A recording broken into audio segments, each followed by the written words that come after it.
So here's our agenda. Again, this is focused on the new lead and copper roll revisions. Uh, I thought it would be great not just to show the GIS stuff, but to have Derek Dressler, who previously worked at the DEP. He knows the insides and outs of these new rolls. I know there's a bunch of them. There's hundreds of pages of um, documents you'd have to review to know everything. So he's going to hit on some of the main topics here, give you guys an opportunity to ask him any questions about that. Then we're going to get into how we can use GIS to help us with to get into compliance with this role. We have some demonstrations of some large utility lead service line maps that cities like Pittsburgh and Denver, they have a lot of this stuff public that anyone can go view and see what they're doing. And then maybe we could replicate their efforts or something similar in our smaller communities. We're going to show you what some of those Esri lead service line solutions look like on ArcGIS Online. Adam then is going to show us how we can crowdsource or ask the public to participate in this as well. So a survey he made that allows the public to fill in or sit at home and type in what materials that they can see coming in from their service line in their basement, and that can help you get started with your inventory. And then at the end, we're going to have Derek reintroduce his regionalization program. So Derek, take it away. We just have a couple slides here, but he's going to hit on some of the main points of these new rules coming in. All right, will do. Thanks, Seth. Yeah, so Derek Dressler, RCAP Solutions based out of Central PA here. Seth had asked that I present just a little bit on lead and copper, and more specifically on the lead service line inventory, because of today's training really focusing on that inventory. But before I talk about that, I kind of wanted to hit on the revised lead and copper rule and kind of just a real brief overview of what that's going to look like for our community systems out there. Now, it does apply to more than just communities. It also applies to the non-transient non-communities. While we do deal with those types of systems, that's not really, our bread and butter. We predominantly focus on community water systems. So if you remember, 1991 was the original lead and copper rule. Essentially, it said, systems have to take distribution samples from homeowner taps to identify if we have any lead and copper contamination from their premise plumbing. After all, that's what we're really focusing on, the aggressive nature of water reacting with premise plumbing being, a lot of our plumbing still copper and lead solder. And then especially important is to identify where these lead service lines or lead goosenecks may be that could be contributing to the elevated lead concentrations.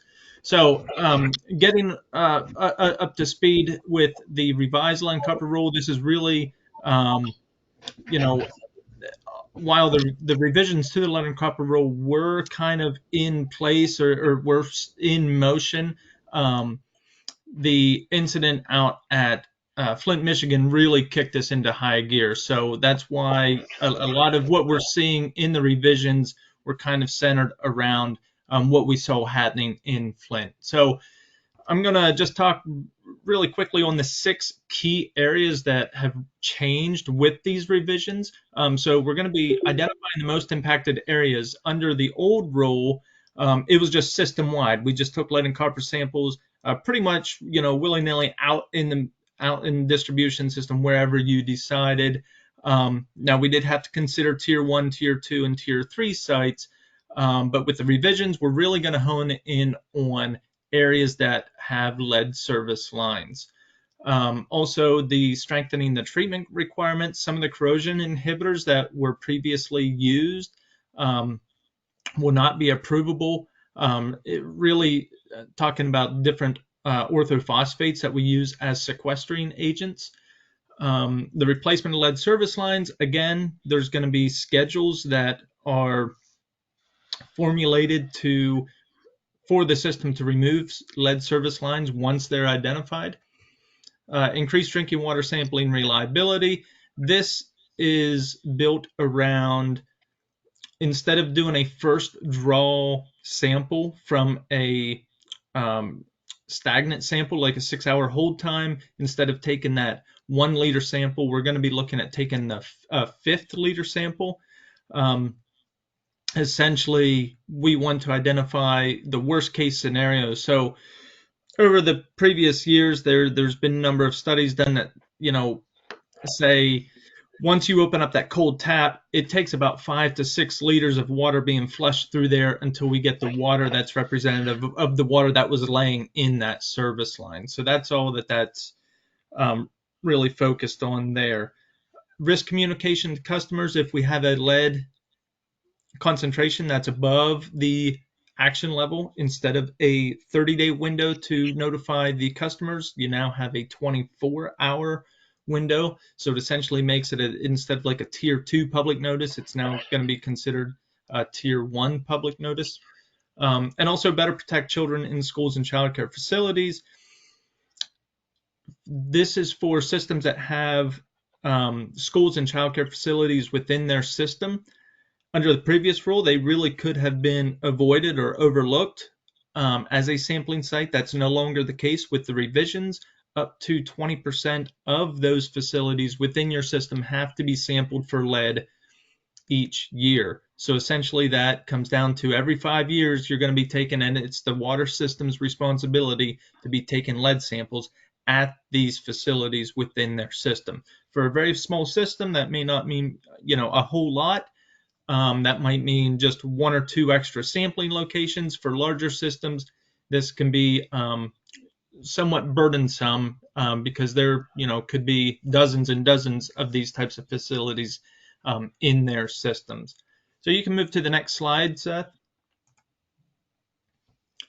So we're going to really be focused on, because this training really focuses on locating these lead service lines, that's kind of what I want to talk about here with these revisions. So under the revisions, by October 16th of 2024, so we're talking, for 2 years from now, all community water systems and the non-transients must develop an inventory of lead service lines that meet the requirements under those revisions.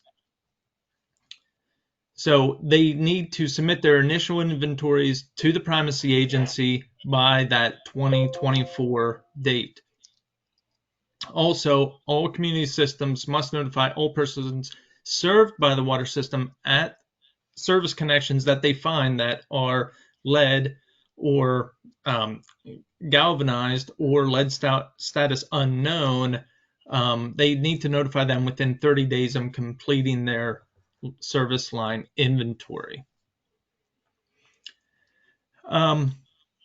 So there's really a lot to unpack here, but I just really want to focus on the fact that all community systems have to have these inventory done within 2 years. You can move to the next slide, Seth.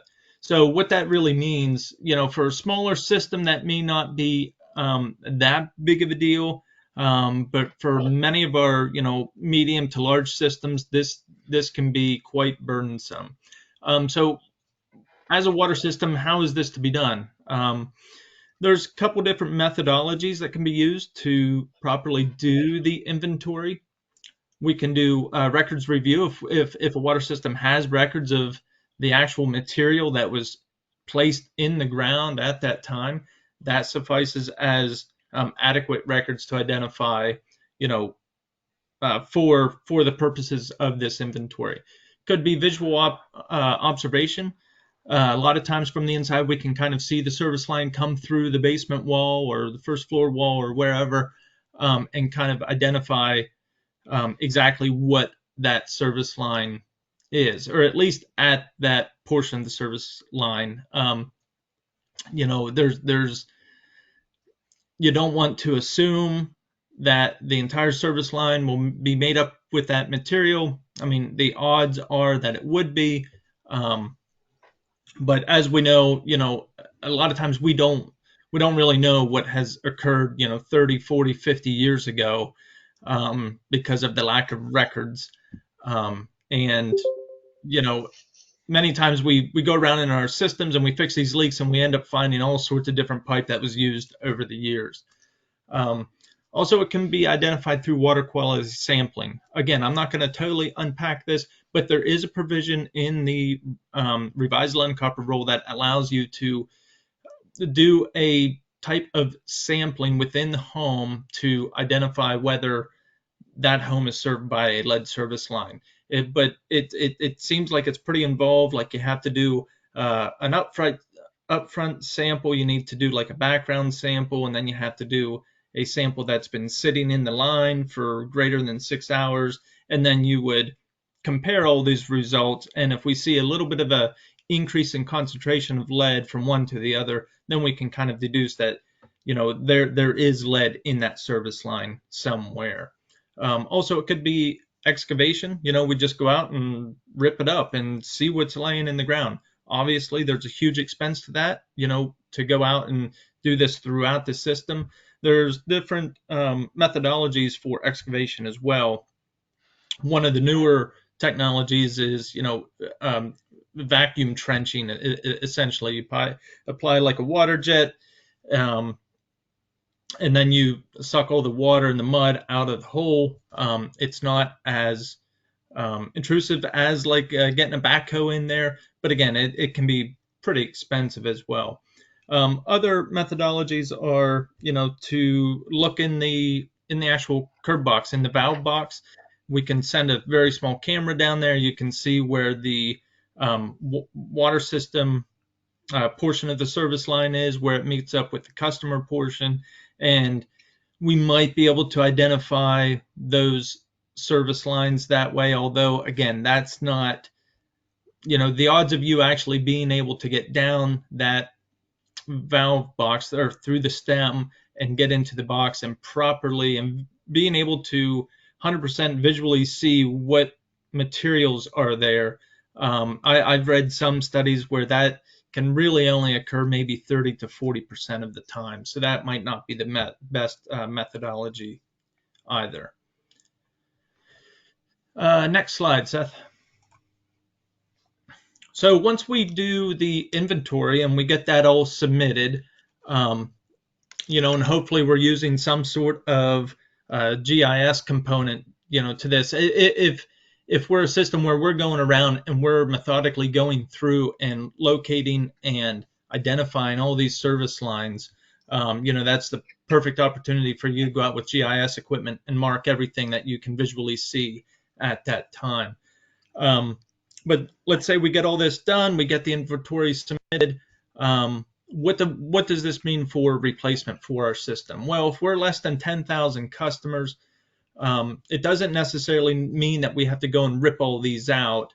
But now if we're above or between the trigger level and the action level, or above the action level, of course, then we would have to replace them.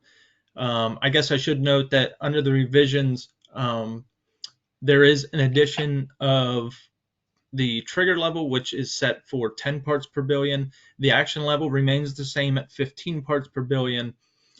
Before, under the old LCR, if you were at 15 parts per billion or less, there was no additional, no additional sampling, no additional treatment. There was no action required. Only if you were over the 15 parts per billion was there an action required. That's why it's called an action level and not an MCL, or maximum contaminant level. The revisions establish a trigger level of 10 parts per billion.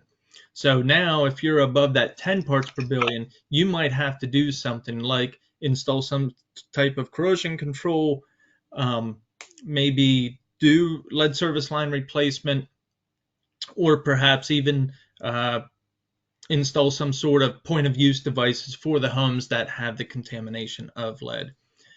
However, if we're over the 10,000 customers, then we need to replace at least 3% of all lead service lines annually. So if we're over 10,000 customers, we have 100 lead service lines that we identified. We need to be replacing at least 3 of them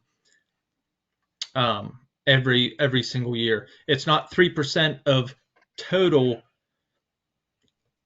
customer lines. It's 3% of all lead service lines. So if we identify 100, then 3% or three would need to be replaced annually until all of them have been replaced.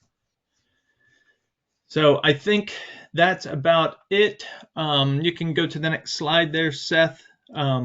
I don't want to take up too much time on this, but I did want to just illustrate some or highlight some of the differences in the revisions to the lead and copper rule.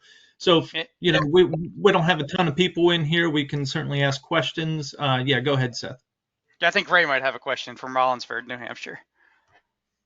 Hey guys, I do real quick. Derek, a little while back you had mentioned that the addition of orthophosphate, it was going to be an not approved method for corrosion control. Can you elaborate on that? Yeah, so I believe the way that the rule is, only zinc orthophosphates are going to be um, approvable. Only ones that have the zinc compound in them. And if you know anything about orthophosphates, all the different polyphosphates, there is probably 50 different formulations out there. 30 of them might be a zinc derivative. The others could be any other type of metal. There's just so many out there, but I think zinc's gonna be the only ones that's gonna The be. only one, yeah, the reason I ask is we going through 5 years ago when I first came into Rollinsford, we were in a crisis with corrosion control, and Okay. part of the solution um, was changing, you know, it's our operational flows in terms of how our wells run, but we also added a polyorthophosphate. So it Yeah. just caught my attention. But it's just so if it's a zinc based formula, then it would be approved. Yeah, and in between, when Adam comes on here, I'll take a look because I want to give you the 100% correct answer. So when I come back on to talk about regionalization, I'll definitely have the answer for you because I Awesome. don't. Thank you. Yeah, I don't want to give you any wrong information. No, I appreciate it. It's just that's the first I've heard of any concerns or questions surrounding the orthos. So awesome. Yep. Thank you. Yep. Anyone else? Anything from Holton on that? So again, here's that first slide. I like Adam put these GIS slides together, but I like all the photos. It kind of entails a lot of what we'll be doing out there for this. And I'll skim right over this since I just mentioned it. And here's where we're at. So again, everyone on the phone would have gotten started with the asset inventory, or it's part of that RCDI grant. So we're out there in the field. We'll get the full inventory of your curb stops. And this solution, it could be a standalone product. You necessarily don't need to go collect all the hydrants and blow off valves or your water treatment plant to comply with this rule. But thankfully, we have that data and we can merge it together. And I think that's really um, the two data sets will complement each other. So having that inventory of the curb stops, we would definitely want to have IDs for all those, such as an address. We'll get a latitude and longitude in a good location to where they're at. We can also throw in some pictures as well, just in case some of these curb stops are buried or harder to find. So we've kind of done that part too, the data collection. We're not going to get into all the GPS equipment you can use. I mean, you could use just your smart device with your built-in GPS, or you could purchase an external receiver if you're going out and collecting new points yourself. And can you do this in consultation with an engineer or a group like RCAP? And then last, what can we use for technology wise to make our lives easier here? So again, we're talking about Esri software today. A lot of this is cloud-based web maps and other applications. They have the ability to work offline in those rural areas. And what's neat about them we'll get here is some unique symbology that you don't typically see with Esri maps. And a lot of different products we're going to show you today. Some are for the public, some are for your internal staff, anywhere from field workers, administrative folks, all the way up to your managers.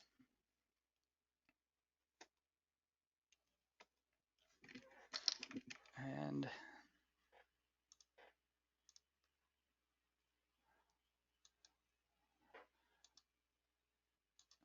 All right, so as Derek mentioned, this isn't a super easy thing to do to figure out what these materials are for every lead service lines, and he kind of covered some stuff, but I think step one would be to gather your data. Let's figure out what you have between all your as-built, any meter billing data, old work orders, institutional knowledge, maybe what some old timers in the community know about when things were put in the ground or when they were replaced. We gather some of that internal data. We'll combine it with some outside data. If we can get some parcel data, maybe from the town or the county, a lot of those will let you know when the houses were built.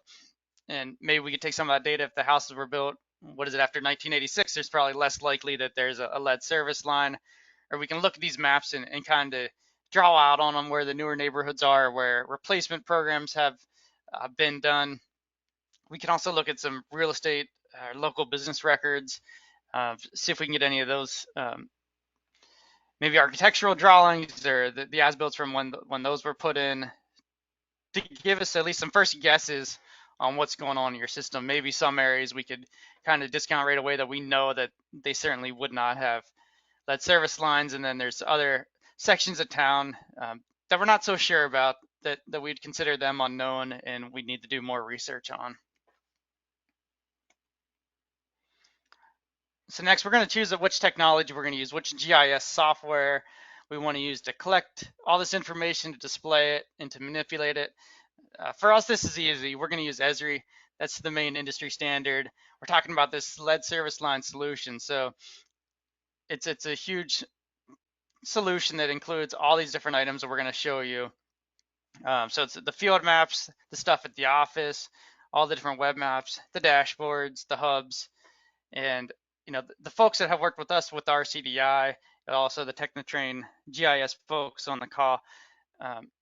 We're lucky that we're able to give you those licenses, that 1-year license, so that we can get started, and that mobile worker license that we're able to give you 1 year at no cost. That's really everything you need to manage your system with the help of RCAP. Otherwise, you would need to purchase that license on your own, and they are at a reasonable cost, but thankfully under these programs, we're able to give those to you at no cost. There's also options with QGIS, some open source PostGIS Mapbox. I wouldn't recommend them unless you're, I don't know, a little bit crazy, because they're harder to handle unless you have someone, a full-time staffer, really good at GIS and likes to mess around with kind of a quirky system that may have a bunch of bugs. I probably wouldn't recommend that. The only benefit is that it is free, but it's not as secure. It's not going to have all these programs right out of the box. I guess in between these two options, there's other programs like Diamond Maps that I don't think they're not going to have these solutions, but I think you could customize them to at least a little bit suit your needs. Again, it's not going to have all the options as Esri, but you could probably get away with it. And the bottom option, try to partner with an engineering firm or another GIS company. They would probably give you some kind of combination or a version of the Esri lead service line solution that's going to be more expensive. It would probably work great, but it's going to be more expensive. They might have you do some of that inventory yourself. And as Derek kind of mentioned, that this is a really complex program, so I'm sure costs could add up pretty quickly with that. But what's nice about this Esri solution is it's easy to deploy, it's quick, and it should be effective. But I guess the only thing we're trying to figure out is there's so much to it. We may not need every single thing that they're offering, and we're going to kind of consolidate all the different offerings they're giving us to just the ones that are more necessary for small systems. So if we're using the Esri software, that was our top pick. It can also be used to address some of the other issues with the new rules. Derek mentioned some of them, but to handle some sampling, you can record those locations of your sample sites, take photos of those, track any of the sampling numbers, track those things over time. Any of your sampling records can now be digital, thrown into GIS that you can analyze later. You can also come up with a notification system to address those samples. So, I mean, there are ways, I know Adam's working on some of this stuff now, that if you would put a high sample number into one of his surveys, and it reached some kind of threshold, we could get an automatic email going either to the manager, to the operations workers, or even that customer themselves, and then getting into corrosion control. We're not going to get into that too much today, but yeah, GIS, I think, as everyone knows, can handle a lot of different things. Certainly just beyond the scope of this original grant, which was that full inventory and creating a nice replica of your system, and even beyond this lead service line inventory mapping. I know if you worked with Adam, he's probably shown you his hydrant flushing apps and some other apps that you can use for operations and maintenance. And it's really, you're kind of limited to your imagination what you want to use GIS for. Again, we'll get back to our main focus here is that Esri lead service line solution today. So this was designed with the new rules in mind. Esri had worked in partnership with EPA, different state primacies, utilities, and nonprofits. This has been in the works for a really long time. They're continually making updates on this, so everything that you would see today, it will probably get improved on a couple of times a year. And it can be combined with any kind of data that you have now. So if Adam was out in Holton or Rollinsford this summer and he collected all your curb stops, that gives us a really good start to work with moving forward. All right, so this is an image from Esri. So this is what that solution looks like. In the middle, imagine that's the solution. All you do is you click a button on the Esri ArcGIS online, and it takes about a minute, but it spits out all these different apps right here. And this is what we're going to work on to consolidate. Maybe you don't need all this stuff, but kind of hit on some of the main ones. On the bottom left is the Pro software. That's something that Adam and I would have, but that doesn't come with your mobile worker license. So we'll skip to some of the other ones. But there's a web application that'll be for adding your inventory. There's going clockwise there with the little phone. There's a mobile application and field maps that lets you make those edits when you're out there in the field. Another web app, so it's not for the inventory, but it's for the replacement manager. So once you have that inventory list, and Derek mentioned you have to do replacements every so often, that's a web app that we can use to track and manage that stuff. There's also a viewer, so maybe you don't want people to be able to make changes within your system if you have certain folks that just need access to view this stuff. Maybe your administrative folks or high-level managers. We can get them a custom app where they can just view things. The dashboard, it's really nice. That's that visual representation where you can track the statistics. So if you need to track your 3% per year, or how many unknowns you have compared to the lead, compared to the non-lead, we can track our numbers that way in the dashboard. And then what's pretty neat here is the lead safe community hub site. I'm going to show a couple examples of these from some bigger cities, but these are going to be customizable, and this is a link that you could share on your Facebook page or on your website, and it's essentially just a website that you can inform the community of what's going on with this rule, and then you can share with them whatever you want. So maybe you want to share a public viewer web map like these bigger cities are doing, or just really more information on the program. Maybe a link to Adam's Survey 123 where you can kind of crowdsource some of that information, but it's really customizable. There's a lot of options there for that hub site. So again, this lead service line inventory solution that we're talking about, you push a button, all these things spit out. And Adam and I think we're gonna be working on, as we are now, how to best come up with a good solution for smaller systems that maybe don't need all this stuff and might want 3 or 4 of these applications. So for the field staff that are populating or filling up that inventory and recording all the materials, there's 2 main ways that you're going to do that here.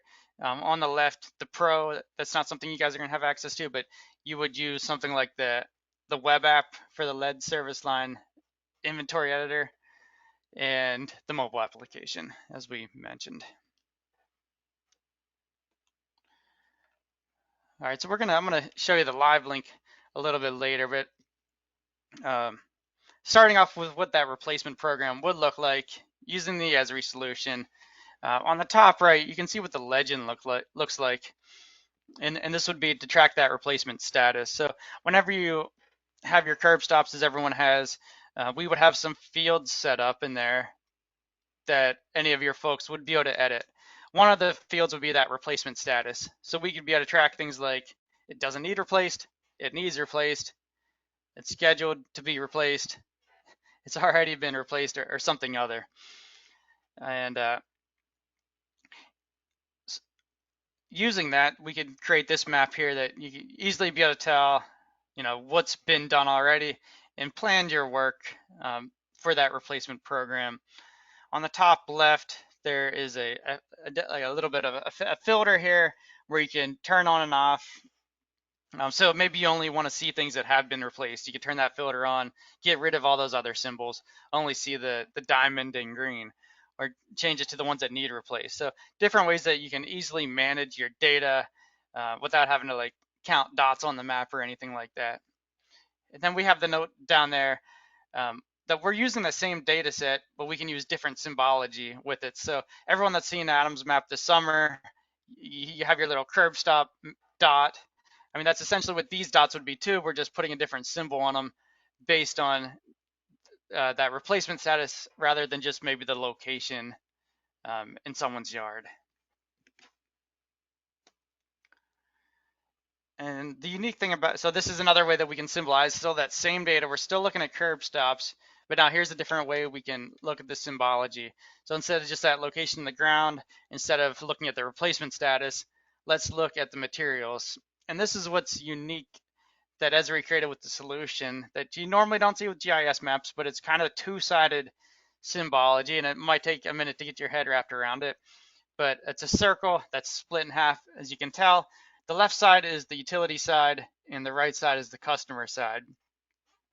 So when you're filling out if you're in your field maps application or you're on the web app and you're putting these materials in, you're going to have a question on what the utility side material is and what the customer side material is. So as you fill that out, there's the different options. We got lead, galvanized, non-lead, and unknown. So you fill that out for both sides of the equation, and then you'll get the symbol that's based on that. Now you may notice those little circles in each of the circles too. That means it has not been verified yet. So you haven't been out there yet. Once you've been out there and confirmed it, the little black circles go away, and then you have what's left over, the material. All right, so we're gonna show some of these in a minute, but this is what a public map could look like. It could look like any of the previous maps that we saw.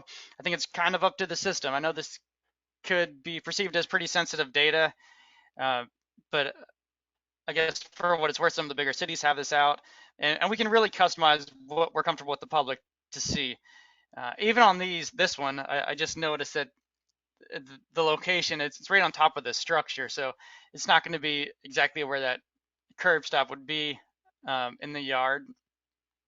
And we're not getting too specific on the materials, because it kind of made it a little bit simpler just looking at lead and non-lead. So I know there's been issues in talk, and we can discuss it about whether you're comfortable with putting this stuff out there for the public, what it does to home values, anything like that. So I know those are all considerations for folks. I haven't seen this a lot in small communities yet, and we're going to get there.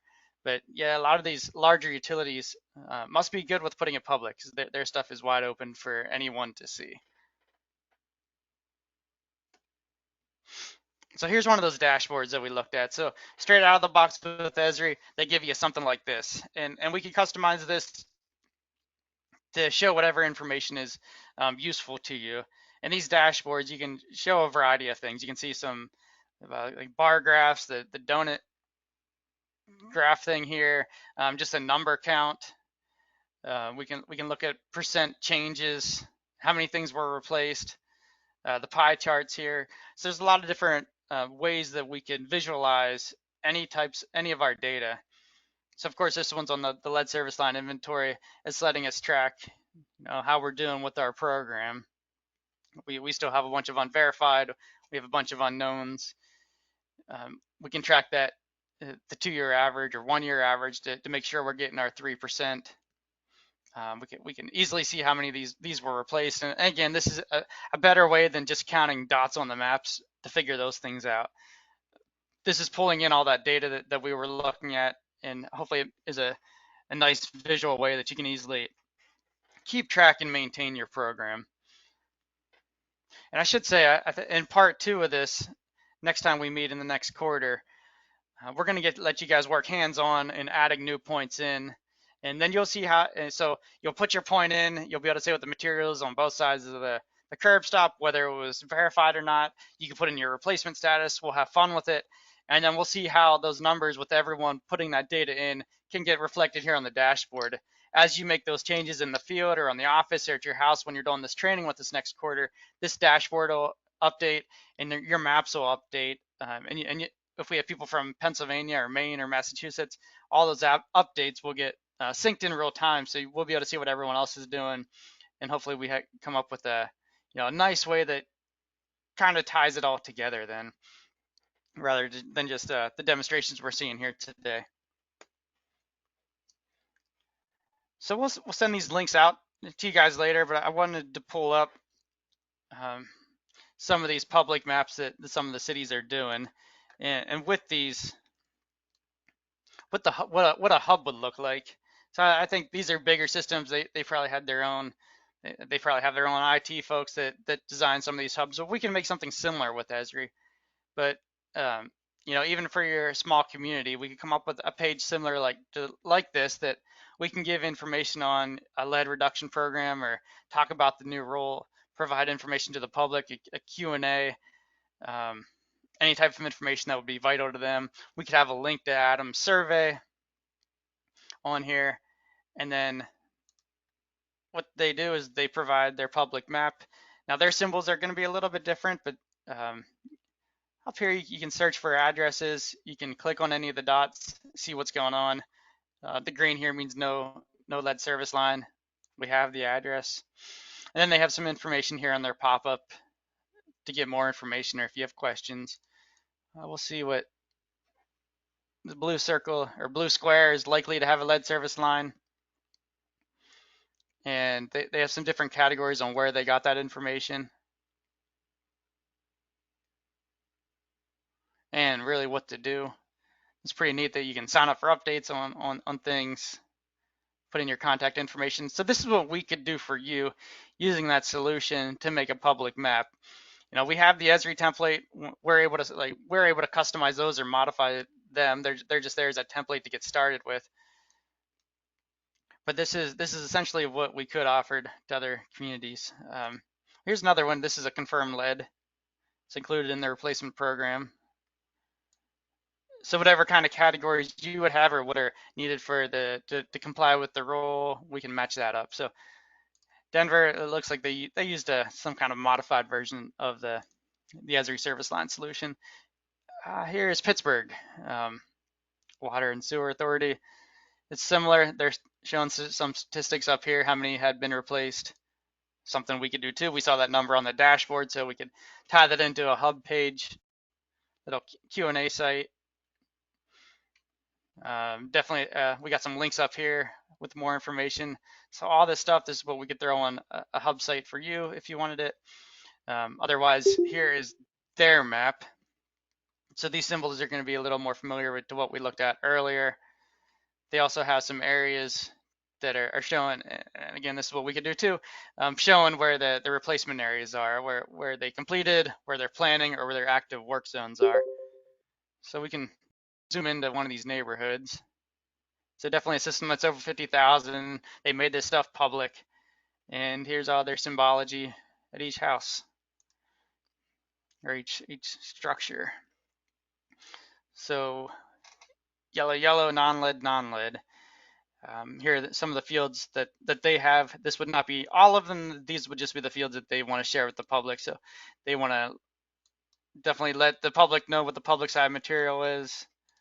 The private side is unknown. It's hard to tell there. So yeah, this one is non-lead and unknown.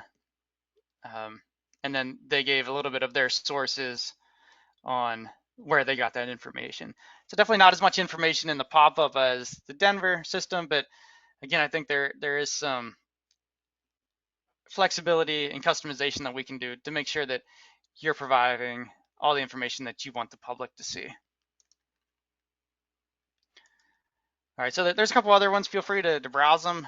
You can go to those links or just Google DC Water Lead Service Line Program or Cincinnati Lead Service Line Program, and you'll be able to find those links as well. But definitely something to consider when you're trying to build out your own program. I think it's nice to see what some of the big folks are doing. All right, this is where we're going to switch over to Adam. He's going to give us that introduction, or he's going to show us what he's been working on to gather that public information. So Adam, feel free to take the screen. Yeah, let me share. Hopefully I'll get the right one here. There we go. Yeah, so this is all customizable. Let me fix out this. And so we can edit whatever information you want kind of the landing page to say. This is kind of a generic template we were writing up, just given why we're doing this project, including it is, by the EPA, but also that it's going to ensure better water quality for them to make sure they have the appropriate service line material. And so they can go through and fill out this info. This is just like a public link that you could have on the website. We could build on a RCAP page and they could land to this survey. Or you could just mass email it out and see how much response you get. We can, again, customize all of this information.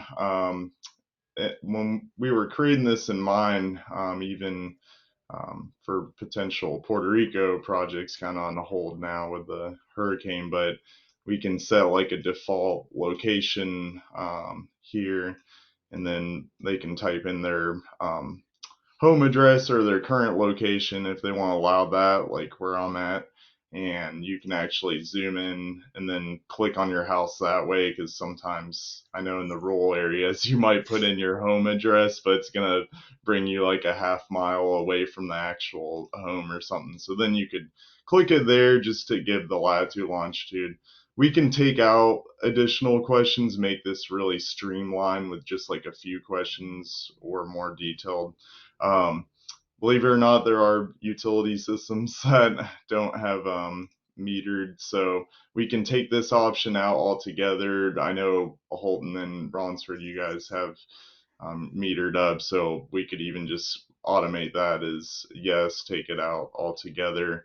But we can, if you want like information on if the customer is willing to put in that info, it's not required. Anything with a little red asterisk is required. Should probably put that on the landing page there. But this will help walk through them, hopefully get that process initiated. I know there's going to be a lot of follow-up verification. You can't just rely on, the customers. I've definitely been misled in the field looking for stuff here in customers, but it really does help because this is a huge undertaking having to get all this information from every customer. So you can quickly put in if they did have a replace line, say it was 88 a couple of years after, then you know that maybe they had a previous lead line, yes. And then this kind of helps if they wanted to actually do their own little scratch tests and then upload a photo, they could, and this gives kind of, the rundown. If it's magnetic too, if they have a magnet, they can test that. And then at the very end, if they want, follow up, they can put their email contact. There's even a little, like you can put your initial here. It's gonna see. Yeah, so this is a required question. Yes, follow up. Like if they prefer phone response, email. Again, we can edit all of this how you guys would want it specifically. Every community is widely different. So there's going to be a better response method. But then when you submit, if they forgot to put in, one of the required questions, it'll make sure they put those in before they submit it, so you get all the information that you need. Also uploading photos, they'll all be able to send over. And then once this submits, it actually all compiles into a data set. I'll just bring it over from my other screen. This is kind of the editing view. But you guys would have access real time all the time. It's not just like RCAP holding this. I threw a few tests in there, just random locations, as you can see, but it'll compile all of this in a list. And then furthermore, actually, it's kind of like 90% working, but I ran into a hiccup this morning with the email. But I actually have it to automate a response that will send an email, generate a point. So you can get an email every time based on this survey response with all of the data. Let me show you what that would kind of look like too. Um, it would essentially be all of this data without having to go into the web page. And I had and then the process that's actually initiating it is the survey. And again, this is why ArcGIS is a huge powerhouse. A lot of utilities, major utilities using it, because you can even, funnel in with other apps. And so like this here, we could even filter out if like a certain question, if we wanted to just filter out the pressing lead, if they most likely have a lead situation. But here we can customize what the email looks like and what information you would want on an email. And then you can click on a link inside the email to bring you directly to that map survey and then look at the full rundown. Or we can put everything inside the email and you don't even have to go to the survey. And most importantly, this is all going to be stored in one center house that, like Seth said earlier, can be overlapped with your other maps. So, and it's really easy, like just to show really quickly, if say Rollinsford, if we put in um, some of the curb stops that we're collecting, if we just add that to the map, we can build a custom map based on this. And I put a couple of examples, but that survey would generate on the map, overlaying with all the other solutions that Seth showed. I just put a generic image here, but it would show the whatever image and all the information they have. So, but yeah, that's a quick rundown. Hopefully we can work kind of one-on-one with you all to develop a fine-tuned survey for each community, and then this way kind of jumpstart that public collection. So, does anyone have questions? I know that's kind of a lot to look at there. Yeah, Derek, you can share your screen. That'll bring up the question slide next, and yeah, and we can talk about any questions with any of this. I know that's a lot to cover, and for our next training, it'll be nice. We'll be able to give you a hands-on opportunity to play with all this stuff. So any Adams form, any of the maps, the field applications, we should be already with a nice demo that if we can get a better look at it next time.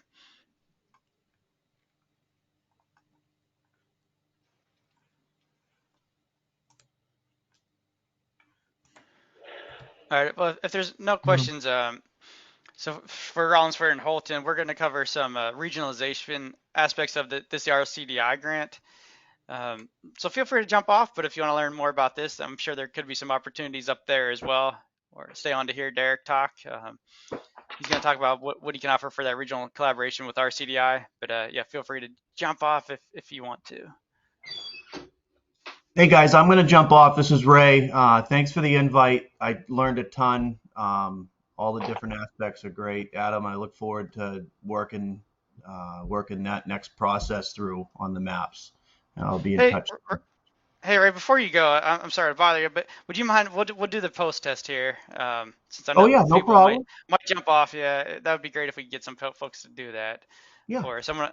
And I believe, yeah, you took the pre-test, so if you could take the post test, that would be awesome. And then we'll kick you off. But thank you for joining. Yeah, Yes, Ray, sir. definitely. We'll pursue it forward, and same with Holton. And the nice thing is, I'm just practically finished upgrading this flushing form to really help with the unidirectional flushing, and all of that can be showed on your apps side by side with the lead solution. So again, this is kind of our repository for everything. We're trying to put operations, asset management, pretty much anything and everything, and hopefully be the final destination place. I know I have one community, they won't let any data get into the map unless they've kind of fine tuned it. So there's just different ways to go about it, but a lot of digestive data. Got you. Well, thank you guys. Great presentation. I've completed the post tests, and I'll wait to hear from you, Adam. Yeah, take care.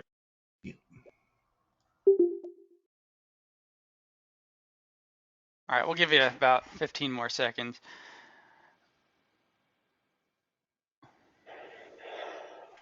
I think there may be one more out there, but we'll close it in 3, 2, 1.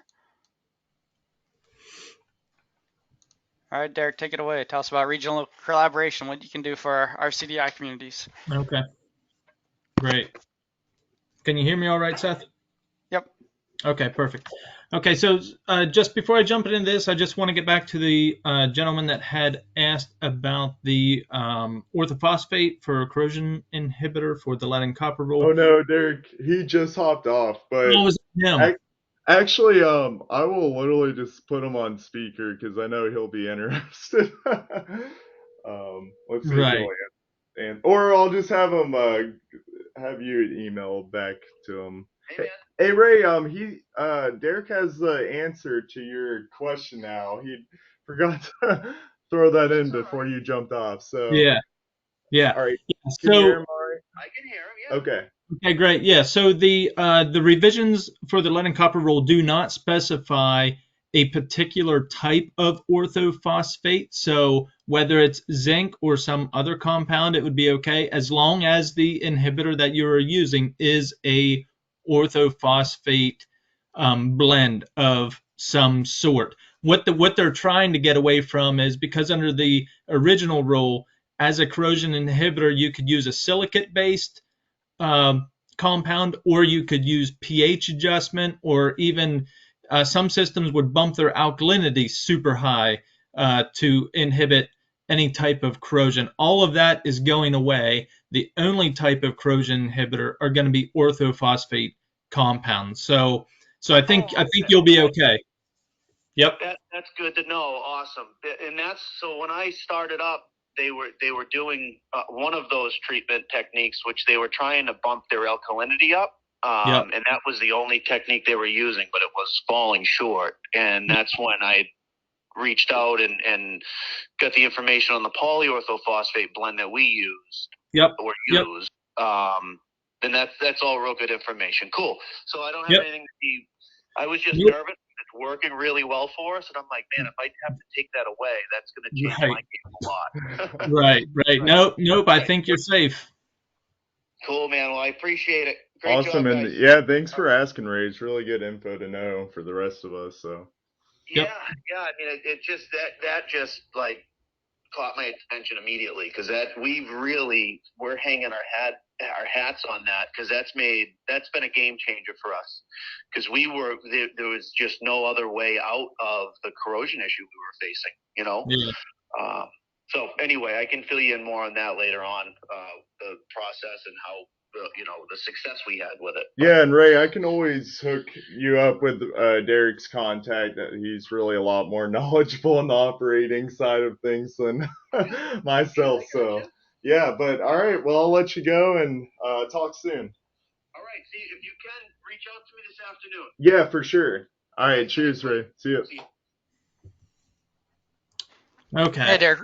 Sorry, last interruption, but yeah, I just want to let everyone know we scheduled this for 75 minutes. I know there were a lot of material, so it's normal or a little bit longer than our regularly scheduled 1-hour trainings. If you got to jump off it in 10 minutes, that's fine, but it'd be nice for Derek to at least get through this. We'll have the recording available if you need to jump off it. Yeah, go ahead, Derek. Give us a good presentation here. All right. We'll do, Seth. And one other thing I just wanted to mention with the lead and copper rule, we had mentioned several times the galvanized line requiring replacement. The definition of that is really if we have galvanized line in service line in that is downstream of any lead service line or gooseneck, that section of galvanized line would be required for replacement as well, because what we have found over the years that the galvanization on the inside of the line can harbor lead particulates that would slough off from any previous lead service lines or goosenecks. So that's why under the revisions, there's a separate category for that galvanized line. If we have galvanized that is not included with any other components of lead, then it's acceptable. If it's downstream of any lead components, then it would be required for replacement as well. So I just wanted to kind of round that out because we just kind of briefly discussed it, and I wanted to make sure that we did have the correct definition. So on to the next thing. So along with this RCDI project that we're working on here for the next couple of years, it does involve some a certain component of it with regional collaboration. So that's where I come in with this project. I would like to discuss with systems, what regional collaboration is and what it could mean for their system. But before we get to that, we really need to establish what the system's capacity is. It's the ability for a system to plan for, achieve, and continually provide safe and affordable drinking water to their customers, thereby increasing public health protection. After all, we cannot forget really the number one goal of our water systems is to provide protection for the public health through the drinking water. Okay, so we at no time do we want to send water out that has been compromised outside of the regulatory limits in any way, shape, or form. So your capacity is the ability for your system to continually and to always do that.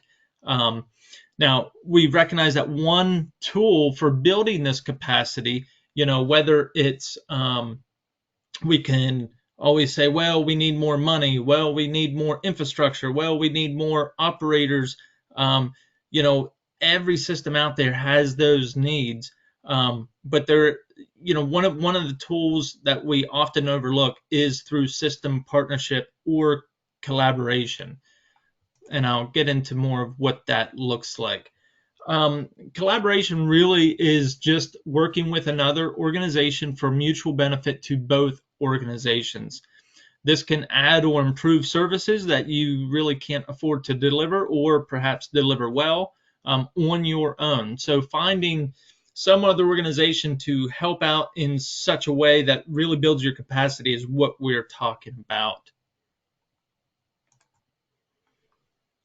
So how did we get here? First, we need to recognize that providing safe drinking water to our customers, or perhaps on the wastewater side, providing a clean effluent that's meeting all of their permittable limits, really is built on what we normally look as like a three-tiered stool, if you will, that's holding this up. We have the technical side, the managerial side, and the financial side. If we were to remove one of those legs, that table there is going to be tumbling down. So really the capacity of a system is really built on these three major components that make up the overall water or wastewater system.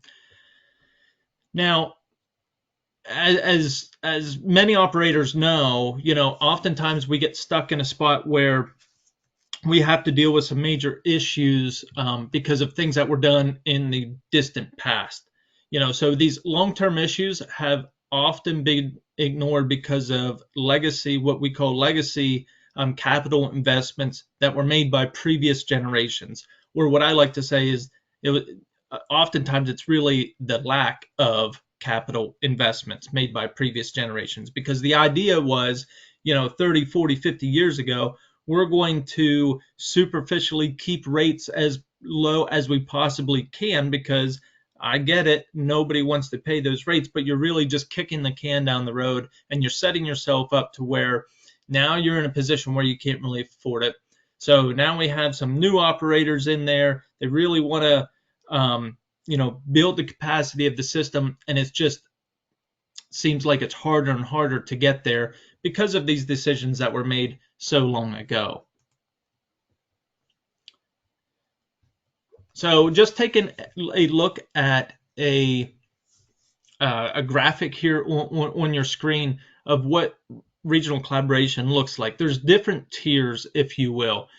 This just breaks down like the four main tiers. There's even subsections of these, if you will, but just for this training, we're going to really look at these four. But even with these four, we're going to be really focusing on the first two. We have informal cooperation. This is where you're working with the system with no contractual obligations.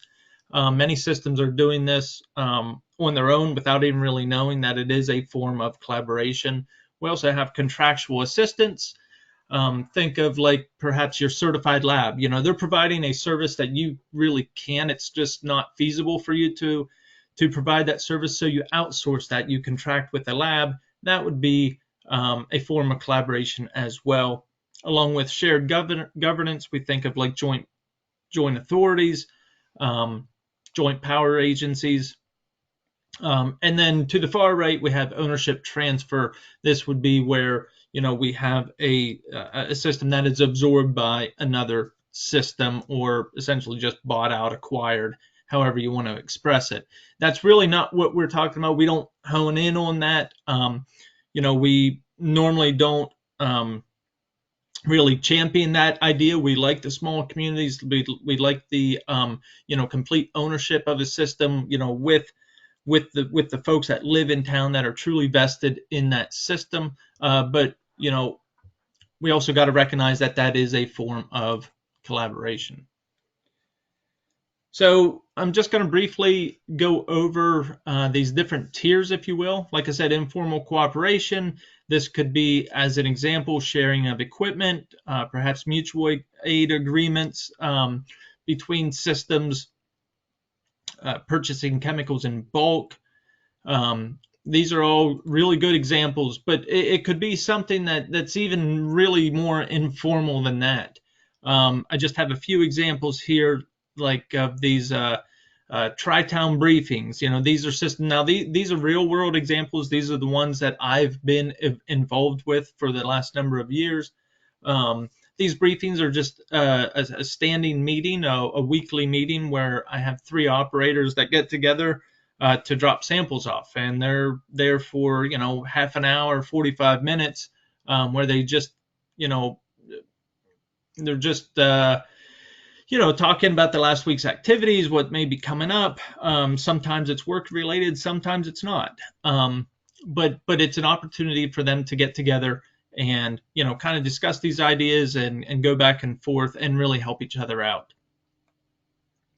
I also had a meeting where I had seven or 8 systems cooperating informally together, where they would just get together and discuss any challenges or shortfalls, issues that they may have had, so they can bounce those ideas off of each other, and they can see where they can fill in and help each other out.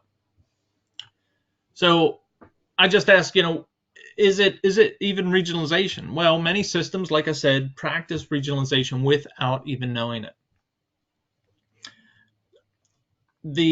But these relationships, just keep in mind, can carry significant impact for these systems, especially in emergency situations. I know if one of my systems here has a water line break at 2 a.m. on a Friday night, they can call up the other systems operator, and they would be there, as quick as they can, because of those relationships that they build up over the years. So just hitting on contractual assistance, again, real world example where we have a certified operator that lends his services out to an adjacent system in helping them not only comply with state regs, but also to help them run a system that's going to be able to provide good, clean, clear water to their customers. Moving up on the tier is the joint power agency. This is where we have like joint authorities, This example comes out of Central PA, where we have a county-wide authority that over the years has provided management and operational services to other systems, and just over the years started to accumulate other municipalities that jumped on board and wanted to be, operated by this joint authority. So now we have a joint authority that's, properly managing, and they have the resources, they have the manpower, they have everything available to provide these small communities. And there's different levels of ownership that can be certainly explored, through this type of collaboration as well. And then, of course, we have ownership transfer, another real-world example here in Central PA, a small township-run system that just got to the point where their unaccounted for water was, believe it or not, right around hovering at 80%. They just could not keep up with it. It just got out of hand. They couldn't even make their rates high enough to really provide the resources that they needed to put into that system. So really, it just got to a point where there wasn't much of an option for them. And then, of course, we had a private company come in and then buy them out. And then, within a year or two, that private company was able to get the infrastructure upgrades that they needed. And within about 3 or 4 years, that unaccounted for water dropped to about 30 to 35%. Still not a super tight system, but much better than 80%. So I wanted to touch on this. This is something that RCAP has done over the last couple of years. Looking at the impacts of COVID, and it really opened our eyes on where some of the shortfalls that we have with our small systems that we work with. So the RCAP network, we surveyed 1,100 systems across the nation. Out of those 1,100 systems, 43% of systems relied on one full-time operator or less to operate their system. Out of that 43%, most of them were less than a full-time operator. We're just talking about a part-time operator that might check in on the system for an hour a day, and then something breaks, and then they got to be there or call somebody to help them. And also, out of the 1,100 systems, only 13% indicated that they were collaborating with other utilities to fill gaps or resolve issues with their systems. And this is just a graphic to kind of highlight those numbers. Here, this is the one that really got me. Out of 1,100 systems, 79% indicated that they were not collaborating with any other utilities. So that's kind of crazy to me. So where do you start?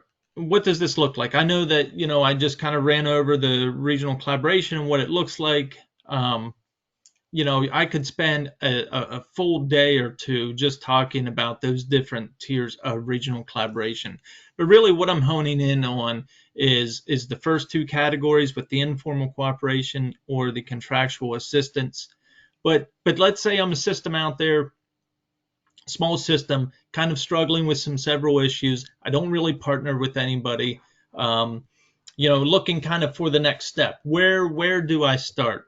Well, really, before engaging in any of these partnering activities, we really need to get an idea of where we are at as a system to really identify the challenges or different areas where our capacity might not be as strong as what we want. To be able to do like a self-assessment of what the capacity of our system is. From there, then we can determine if a partner or a partnership, some sort of collaborating, would really help overcome those challenges or increase the capacity. We don't want to expend a bunch of energy on something that really isn't going to be beneficial for us. So we really need to determine where those areas are. Really, one of the best applications that we can do, one of the best things that we can do is to do a SWOT analysis. Many of you might be familiar with these. This type of analysis can be done for many different areas of life. Really, it's not just honed in on the water and wastewater industry or even business. It can be across many different things. But this is where we're going to be looking at our strengths, weaknesses, opportunities, and threats. Our strengths and our weaknesses are really these things that are internal to our system that are somewhat within our control. And we'll go over little examples of these specifically. But our opportunities and threats are external to the system. So they're kind of outside of our control. Think of like the economy right now, the stock market or inflation. Those are threats, but they're really outside of our control. That's something that we really can't do a whole lot about. Whereas our billing services, that's something we can, that might be a strength or a weakness, but that's something we can control. So like I said, it's imperative to recognize the system's overall capacity. Just like anything else, it's hard to fix something without first identifying it. So just a couple examples, like perhaps one of your strengths could be source water quality. You have excellent quality, you have pristine sources, or you have plenty of water. It could be your workforce, it could be your financial system, or you may have a brand new system, a brand new being, 30, 40 years old or newer. Now, when we look at our weaknesses, it could be pretty much the opposite of all those strengths. It could be the lack of quality. Maybe you suffer from depleted wells, or your surface water source has been drying up over the years. It could be that your system has expanded to the point where your sources just aren't able to keep up. Now that's a weakness that you have to address. Funding, aging infrastructure, of course, that one's going to hit just about everybody. And then like opportunities, what opportunities do you have as a system that you would be able to help somebody out? Could be the geographical location of your system. Maybe you're right beside, a system where it's super easy to partner with somebody just right down the road. Could be you have really good experienced operators that have been there for 20, 25, 30, 35 years. And then we look at our threats. Of course, there's always regulations. That's something that we really can't control. Aging workforce, that's another one that's very popular. Like I said, inflation, could be long-term planning. Maybe the board just really has no plan. Here's one that I run into fairly frequently is board member retainment. It's hard enough to get folks to sit on these boards that are volunteer driven.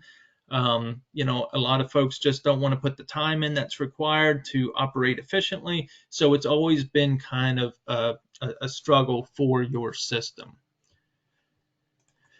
So Seth, if you want to go ahead, we have a few folks in here that are able to take a poll. I just want to kind of see, so we're going to launch a quick poll. It's just 4 quick questions. We're going to, I'd kind of like to see where you're at, like what you consider your system strengths. Now, this is a multiple answer, so it could be all of them, it could be none of them, or it could just be 1 or 2. But as a system, do you think, do you consider your strengths as being your quality, quantity, and your employees? So if you just take a minute or 2, well, not even a minute or 2, I guess we can do this in a couple seconds.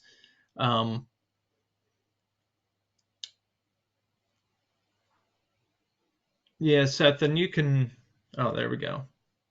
There we go. I can see him. Okay. There we go. So 100% have voted. So those just disappeared from my screen, Seth. I don't know if you just kind of want to review real briefly on what they, oh, there we go. There we go. Okay. Good. Yep. So So we have quality, quantities. The operators are good.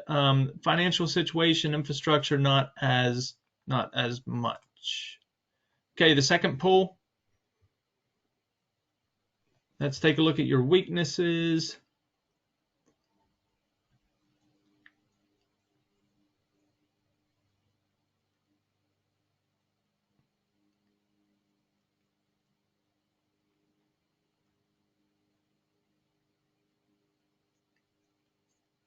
Okay, we have 33% that have voted. There's 67%.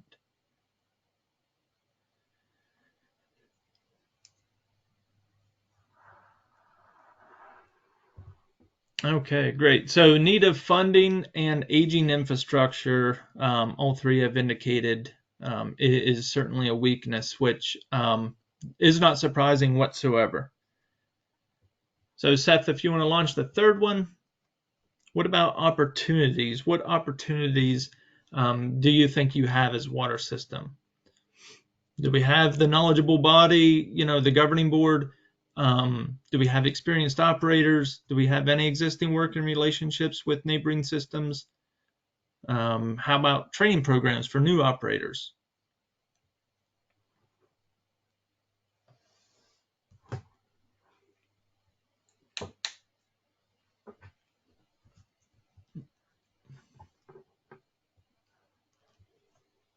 Okay, we have some indicating that they have experienced operators. Wow, they even have training programs for new operators. That's good.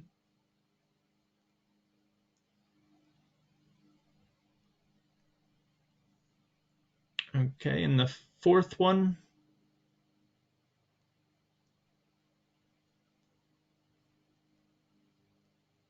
There we go.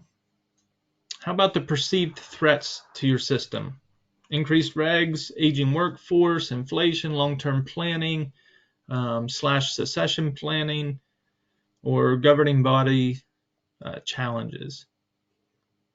Okay, so all of the above. So yeah, and I'll be honest with you. I mean, this could be like a laundry list of things. But under this platform, I'm only able to put 5 answers in. So these were kind of like the top 5 that I thought of. So, all right, Seth, you can go ahead and close that. So thank you for taking that poll. Again, those are not all inclusive. I mean, there's plenty of different things out there. So another tool for determining capacity, and we're about done here. We're soon going to wrap up, so hang with me just for another 2 minutes here. Is the self-assessment tool. This is really based on the 10 key management areas that have been identified from the USDA trainings, where we really focus on product quality, customer satisfaction, the financial viability of the system, how stable the infrastructure is at your system. This is a, just a self-assessment that you can do as an operator or as a management official of the system to kind of get a better sense of where you're at, where the challenges are, and what needs to take priority as far as improving your capacity as a system. Seth has taken this self-assessment tool and converted it into a digitized format. And he will be emailing this out to systems. We're not just going to throw it out there. We'll type up a nice email and kind of, go over and explain what this would be used for and how to go through and do it. It's nothing that's too intensive or anything like that. It really shouldn't take you that long to go through, but it is kind of nice to see. It just kind of gets a quick temperature check on the capacity of your system, because oftentimes we work in these systems for many years and we just kind of lose sight of where we're at, and different improvements that can be made for that system. So just kind of wrapping up here, it's important to recognize the different opportunities that we may have in collaboration to expand our capacity for a small system.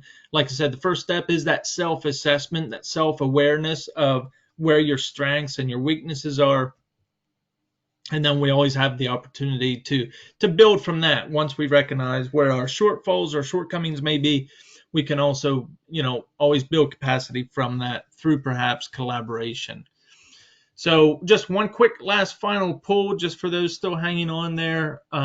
We would like to know from you, if this is something that you would like to hear more about, this, opportunities for collaborating regionally. So once you take that last poll there, then I will turn it over back to Seth so he can just kind of let you know what we're thinking for our next training. So take it away, Seth. Yeah, thanks for all that, Derek. So our next training is going to be probably in December, and it's going to, again, be interactive training with this lead service line solution to let you get your hands dirty with a lot of these different tools.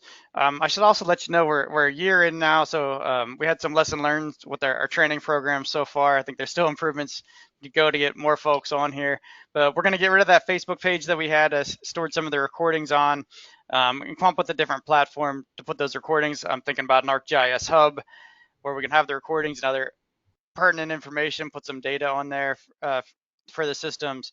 Might be a little bit easier than how we had that Facebook page set up and accessing that. We're also welcoming suggestions on future training topics as well. I know we definitely want to hit on some of the lead service line stuff, so I'm glad we got this started, and that'll be continued to part 2 next time. But I think that's about it. Thanks for everyone that joined or is going to watch the recording. We'll get this recording sent out. We'll probably do some edits of that to cut down some of the mistakes, but we'll get that sent out. We'll get that survey with those 10 key management areas sent out as well. Yeah, let me just say about that. We put that in our grant proposal as a way to track the progress in that we're making with all these communities from beginning to end. So ideally, it would have been nice if we would have had these completed earlier, but that's on us. So we're gonna get those sent out. And try to get those completed here in the next quarter. And if we get the folks to complete them, we'll be able to share those results and what that looks like at our next quarterly training as well. But yeah, feel free to reach out to any of us. We'll throw all our contact information on a follow-up email. But again, thanks again for joining, and we'll see you next time.